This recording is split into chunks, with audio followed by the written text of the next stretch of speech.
Is Micro Four Thirds the perfect everyday carry camera system? I think the answer is yes.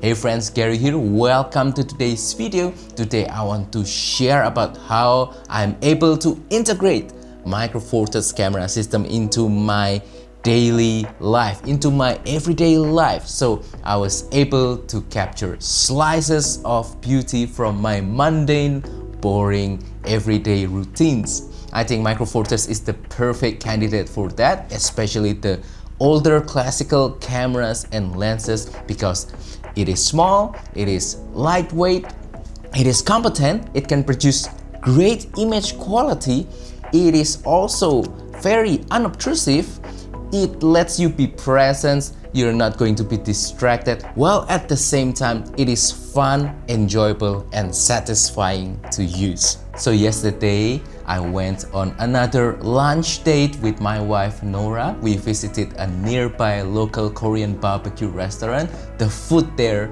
was amazing. And then we went to a nearby Korean grocery store to pick up some things. And while I was there, I thought I saw some sceneries and I want to capture it with my Micro Four Thirds camera instead of just using my phone. I thought they looked beautiful, and after that we went to a nearby coffee shop to have some nice cups of coffee and also to just have a little bit of a downtime. And also I was able to cram a little bit of work there and try to capture some photos again using my Micro Four Thirds camera. Not a lengthy lunch date session, but still fun, enjoyable nevertheless, because we were able to break out from the routine of my everyday daily life. Anyway, allow me to share some photos that I captured from our lunch date session yesterday, captured using my Panasonic Lumix GF9 Micro Four Thirds camera with some lenses. Enjoy!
Anyway, here are all of the gear that I use on my lunch date session, my Micro Four Thirds camera and lenses, and also my video camera. You might have already been familiar with this particular setup, but I'll explain it anyway. The camera GF9, Panasonic Lumix GF9, I think this is the best EDC camera for everyday photography. It's just small, lightweight, competent. It has more than enough features. I don't really need a lot of features for my everyday photography, because usually I'll just set my camera to aperture priority or shutter priority anyway. I don't need a whole ton of controls. As long as it is competent, it can produce good image quality, and it can handle my Micro Four Thirds lenses, then I'll be happy with it. Yeah, the GF9 I think is very underrated for this kind of photography. Also, GF10 could work as well in this situation. G100 as well, but GF9 is the smallest one that I have in my collection, so why not use it? My primary lens, Panasonic Lumix 14mm f2.5. I think this is the perfect everyday photography lens. Even though it is a prime lens and not a zoom lens, I think 14 is really flexible for all sorts of photography. Really, you can do environmental portrait, you can do food photography, you can do scenery with it. It's just such a flexible focal length. It can produce good image quality, as you already see in the beginning of the video. And it is tiny, it is so small, it's a pancake lens. It pairs perfectly well with the GF9 to create a nice compact package to capture the majority of your photos. Next, the 7Artisans 10mm f3.5. This is an ultra wide angle lens. I think it's perfect to capture wide sceneries. I think ultra wide angle focal length is very underrated for everyday photography. It can capture a lot of things, very similar to what our eyes actually can see. Wide angle. And wide angle can also tell more story because it can include more elements in the photo, more foregrounds, and be able to include more information in the photo, as well as capturing frames in a tighter location where you cannot really back up or things like that. Ultra wide angle lens always nice to have in everyday photography setup. And then my other lens is the Olympus 45mm f1.8. I think this is perfect for close up to create extra background blur, and also for quick portrait to add a little bit of punch and compression into the overall setup. And also to cover the medium telephoto focal lengths that are missing in this particular setup. Anyway, as you can see, the three lenses, normal wide, mid telephoto, and also ultra wide. I think this is a very versatile setup, and this all fit into this bag right here that I will show a little bit later. And then also my video camera. It's not Micro Four Thirds, it's something else, but I'm really enjoying this DJI Action 4 action camera right here. Very small, very lightweight, very tiny, but it's very competent as well to capture B-rolls and just to document memories in the form of a video. It's just so dependable. It is rugged, it is weatherproof, it is even water submersible. You can connect this with wireless microphone as well for a little bit of vlogging if you need, but mostly for just capturing snapshots in the form of video. This works well. In the future, I will make some upgrade to this thing because this cannot focus closely. It doesn't have autofocus, just fixed focus mechanism, and it can only focus on things that are far away, probably around 40-50 centimeters or even more. So I'm going to add close-up filter in the future so I can create b-rolls of my gear or the food that I'm eating or coffee that I'm drinking to make it look better.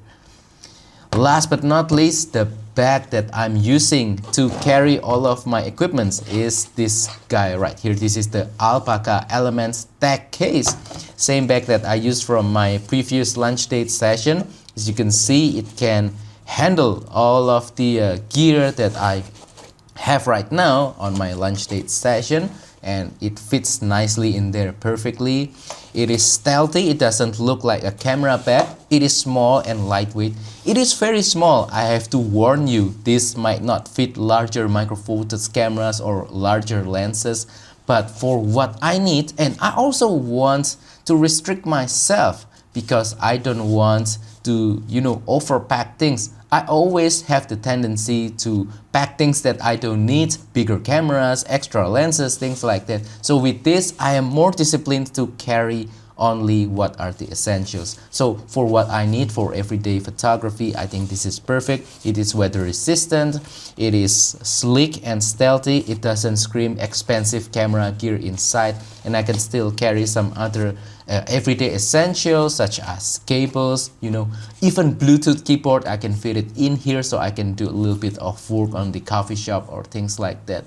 And it's also just overall a nice quality bag that I enjoy wearing. Anyway, let me share a little bit about my philosophy of everyday photography, EDC photography, from my own perspective. So this is not about going to a specific location with beautiful scenery and trying to come up with banger photos, impressive looking photos. It's nothing like that. It's more like you're just doing your daily routines, doing your boring everyday tasks, your everyday life, but try to be sensitive on things that look beautiful, some slices of beauty as I mentioned earlier, and try to capture it with your camera and lens. I think this is great for several reasons. First of all, it trains us not only to improve our photography skill, but also to train our eyes to be more sensitive to beautiful things. I think this is great because it will teach us to be more grateful, to have more gratitude, to appreciate the little things in life that sometimes we overlook, we ignore. Oh, it turns out to be beautiful. I need to capture it with my camera. Yeah, this is what it's all about. And then it also has some other benefits.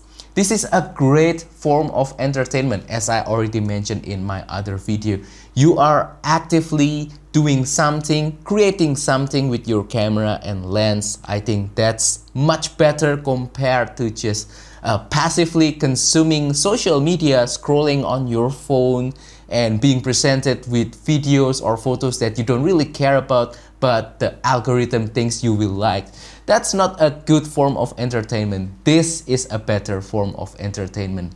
Try to find that slice of beauty, capture it as best as you can. Set your camera and lens properly, make sure the composition looks nice, and then capture it as best as you can. When you are done and you get back home, you have that photo that you captured, it looks beautiful, it makes you feel satisfied, it makes you have more fun, and I think that's another ingredient to a happy life.